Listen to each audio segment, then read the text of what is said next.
When the Supreme Court decided in Dobbs v. Jackson Women's Health Organization that abortion was no longer a federally protected right, headlines focused on clinics closing.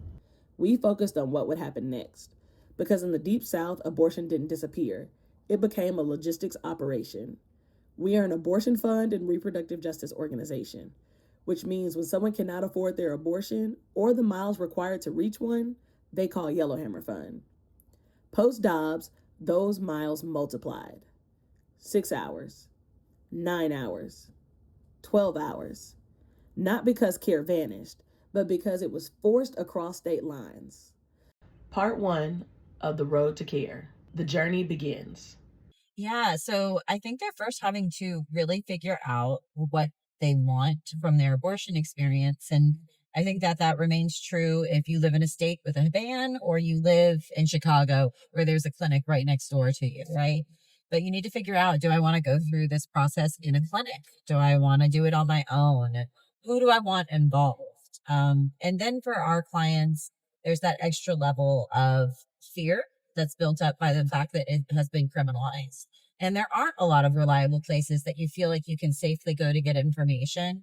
And I think this is even more magnified by the fact that the abortion fund in the state couldn't talk about abortion for several years after Dobbs due to threats that we were facing from the attorney general. So even those people that you would naturally turn to, sometimes they were reaching out to us in the last few years and they got a less than satisfactory answer. And now they're a little bit nervous reaching back out to us again now that we can talk to them about abortion options and fund their care. They're facing the fact that they might not have any support. I think that's like a really scary, daunting task to have to travel to a new state, have to travel 1,000+ miles away to access what's going to be stigmatized care. You probably have heard of abortion protesters. You're worried you might be facing harm. And then there's like this sense of urgency, once people have decided they don't want to be pregnant, you really want to end the pregnancy. And you can't just schedule an appointment the next day once you've figured out that that's what you need. You need to get in touch with us. You need to find a clinic that has availability. You need to find a time in your schedule that'll allow you to take a 2-3 day trip away from home. And then you have this, if you're driving, 6-hour journey where all you have is yourself and your thoughts. And it can be a lot. It can be daunting. It can be exhausting. I imagine a lot of our clients are faced with being just like hit with decision fatigue. Like they have to decide when they're going, where they're going, what they're doing, what clinic they're visiting, where they're going to stay, who's going to go with them, who they're going to involve in their decision. So there's just a stacked of layers of things that people are going through when they reach out to us for the first time. The right to bodily autonomy does not mean much without the infrastructure to exercise it. For decades, abortion was technically legal under Roe v. Wade, but legality never guaranteed access, especially in the South and especially for marginalized communities. Clinics were scarce, distances were long, mandatory waiting periods, travel costs, and time off work meant that even with a constitutional right, many people were still navigating barriers just to make a decision about their own bodies. Dobbs did not create this access crisis. It exposed how fragile the access always was. And it made something very clear. Rights alone are not enough. They must be supported by systems, by coordination, by infrastructure built to withstand hostile policy. In the South, each of those rights now requires coordination, because when states ban abortion, they are not just regulating a procedure, they are restructuring who gets to decide the conditions of their family's future. From a reproductive justice perspective, what does the right to parent or not parent with dignity mean in the real lives of the Southerners you support? It looks like so many different things. I think it first looks like the reality that a lot of people that reach out to us are already actively involved in parenting. And so their need for an abortion is not about a decision to become a parent or not. It's about, do my children have what they need? Am I facing exterior pressures from the state because I can't provide my kids what they need right now? It looks like, hey, if I spend all this money and go on this trip, I am going to be set back several months. And for some people, it looks like they're getting a chance to really figure out what they want for themselves and their futures. For some people, it looks like they get a chance to distance themselves from someone that's caused them harm.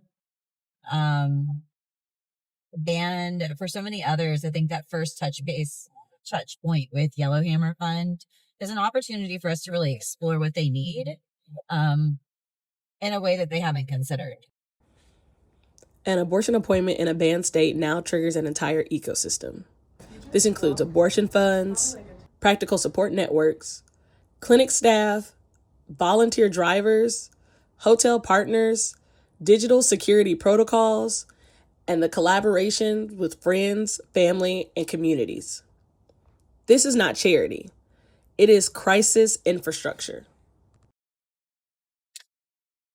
To touch on a little bit about what you said then, can you tell folks a little bit more about like what they can receive from Yellowhammer? Yeah. So when you first reach out, I'm going to ask you a few questions. I'm first going to find out if you have an appointment scheduled. And if you don't, I'm going to ask some questions about what it is you need out of your care. And to be honest, if you have an appointment scheduled, I'm going to ask a few more questions about what you need from your care to make sure you are scheduled at the best possible place for you to receive that care that you want. Then we're going to explore things like what type of support you have, what type of transportation you have. If you don't have a car, I'm going to figure out how to fly you to the clinic. If you don't want to drive 6 hours, I'm going to figure out how to drive you to the clinic. We're going to talk about what you need emotionally to feel ready. Are you a little bit on the fence? I might give you a hotline to call that'll help guide you through the steps. We're also going to look at where you're at financially, and we're going to do that without shame. I really hate how often in the process of seeking support and resources, you have to share like really intimate things about your finances, and people like nitpick and question, and they're like, well, how do you afford to pay for this? And none of that matters. We just want to know what it is you need help with, and then we're going to start connecting those dots. I'm going to want to know if you have any accessibility needs, because not only do we want you to get to your appointment, we want you to feel dignified in the process of getting to that care. We don't want you to have to deal with an airline that doesn't know that you need wheelchair assistance, or you get into a room and you need a handlebar on your shower so you have stability while you're showering. We want you to be able to shower while you're there. We don't want you to feel like you can't do the things that you normally do when you're at home. And we're going to also figure out, do you have the proper clothes? Do you have a suitcase? Do you know what it means to fly through the airport? Do you know that you can download the app for your airline and have your boarding pass? So we're really going to go through all those things. And I don't end the conversation until I know you feel safe, you feel secure, and you really don't have any other questions. And then you're going to have someone that's available to you when those questions inevitably come up.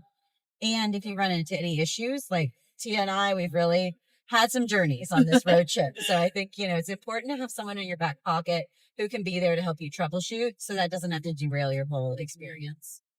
What anti-abortion lawmakers call policy becomes hours of unpaid coordination for abortion seekers and abortion providers.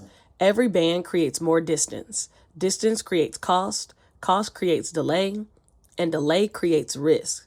We exist in the gap between law and lived reality. Reproductive justice insists that abortion access cannot be separated from housing, wages, healthcare, or racism. The South has long been governed through reproductive control, from forced sterilization to criminalizing pregnancy outcomes. Post-Dobbs policy did not invent that history, it intensified it. And so our work is not just about access, it's about resistance. Anti-abortion legislators invested decades in reshaping the courts, rewriting state constitutions, and building narrative dominance. They planned for this moment. Now we're building with equal discipline the care infrastructures needed to honor abortion seekers' humanity, dignity, autonomy, joy, and lived experiences.